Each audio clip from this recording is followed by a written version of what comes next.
Hey guys, welcome to another video. Now I realise I've not actually done too much with the Tesla for a while. Don't worry, it still is here. We haven't got rid of it just yet. It's probably the one car that I'll probably stay for quite some time, if I'm honest. I've also not done a list of 5 things type of video for quite some time now, and that just seems to be the thing to do on YouTube. So here's a list of 5 useful things about the 2017 Tesla Model S. I'd just like to say, if you have owned a Tesla for some time, you're probably aware of everything that I'm going to say. There are a mixture of useful things, things that you might not have known. Anyway guys, let's get started. The first useful thing is outside of the car. So let's say, you've got both hands full, so holding the camera in one hand and I've got my phone in the other hand. The keys are in one of my pockets somewhere, but the car is locked. But if you walk towards the car,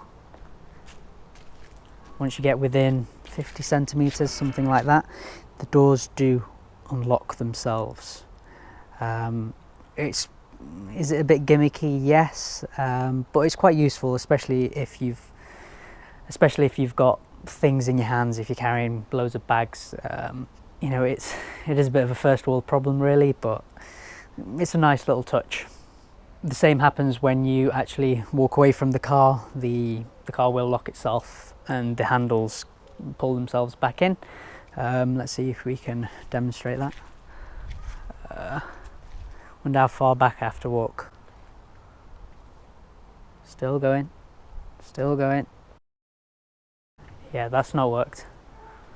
Oh wait, just as I said that, it did.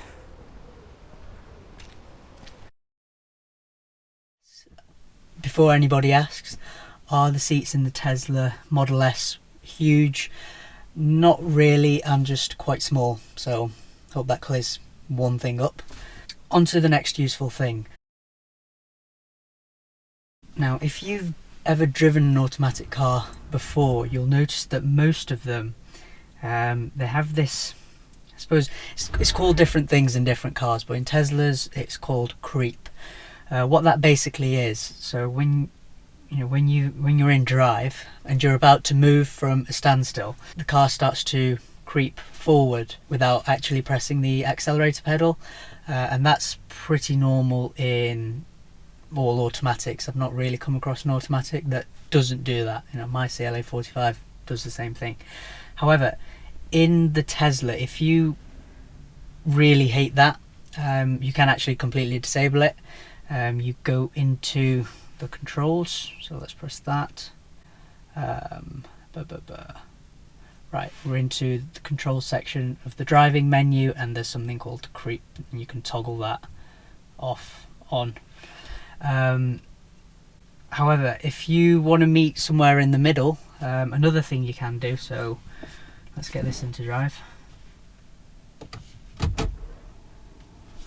Right, so right now if I come off the brake, car will creep forward. However, if you don't want to be messing around between the settings, if you push your foot down on the brake harder than you normally would, H will pop up on the display. It's like a brake symbol with the letter H in, and that basically means the hold assist is active, so you can keep your foot off the brake and you're not going to creep forward, but the creep is still enabled. It's just if you want to meet somewhere in the middle, I think that's quite useful. It saves having to keep your foot on the brake the whole time, during quite stop-start traffic. And then to disable that, it's just a case of just touching the accelerator again and you roll. Simple as that really. I suppose when you're inside the Tesla Model S, the thing that draws your attention the most is this giant 17-inch iPad Pro type screen. It looks crazy. you can control absolutely everything from this screen. It's full touch screen, and as you can imagine, from all that touching you can get quite a lot of fingerprints and marks and smudges. Now if you were to try and clean it as it were, with the screen enabled, you know, you'll probably be pressing all kinds of things, changing all kinds of different settings. One useful thing that Tesla have incorporated is a screen cleaning mode, which is pretty useful. So if we go to controls again, then go to settings this time, and then on displays you've got something, where is it? On display mode you've got something that says clean mode. So if you press that, screen cleaning mode is now active, and you know, you can, yeah, I've just noticed it is actually, the screen does need a good clean. And then to basically exit it again, you know, it says press and hold to exit, and you have to hold for 3 seconds, and there you go, job done. The fourth useful thing isn't too well known. As I said before, you know, you can control absolutely everything about the car from this giant screen. On the off chance that the screen actually crashes or something like that, it can freeze. It's not happened to us just yet. I've never actually seen the screen crash, but I am told that it happens from time to time. It definitely happens in other cars. It's already happened in my CLA.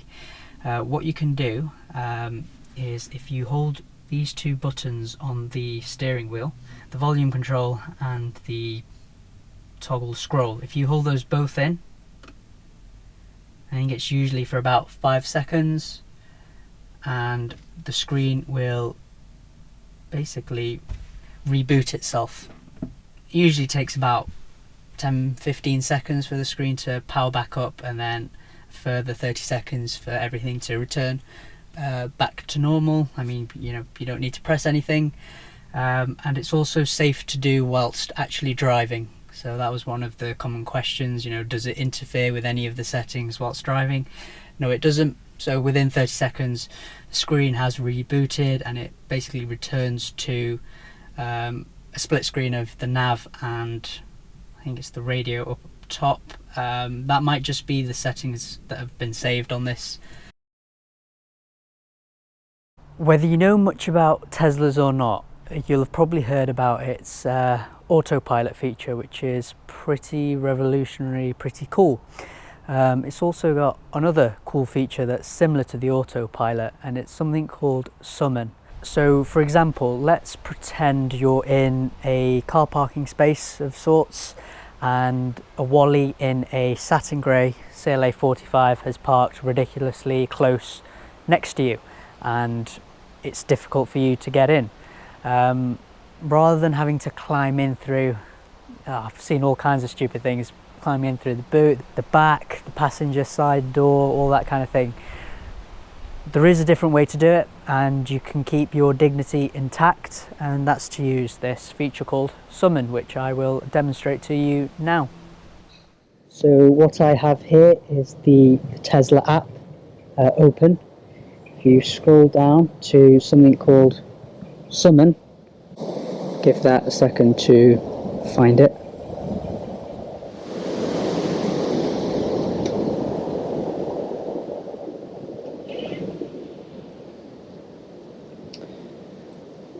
And if you keep holding the forward button, you can basically get it to where you want, let go, and then the car will stop.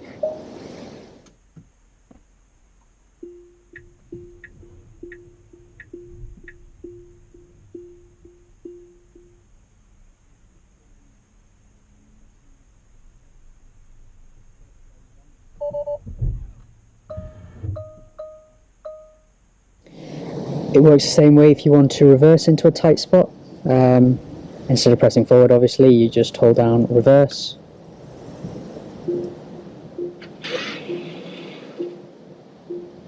And that will just keep coming back. All the sensors, reverse parking sensors, are enabled, so if there is something at the back, it will automatically slow down, realise it, and just come to a stop, even though I am still pressing the reverse button down. And then done.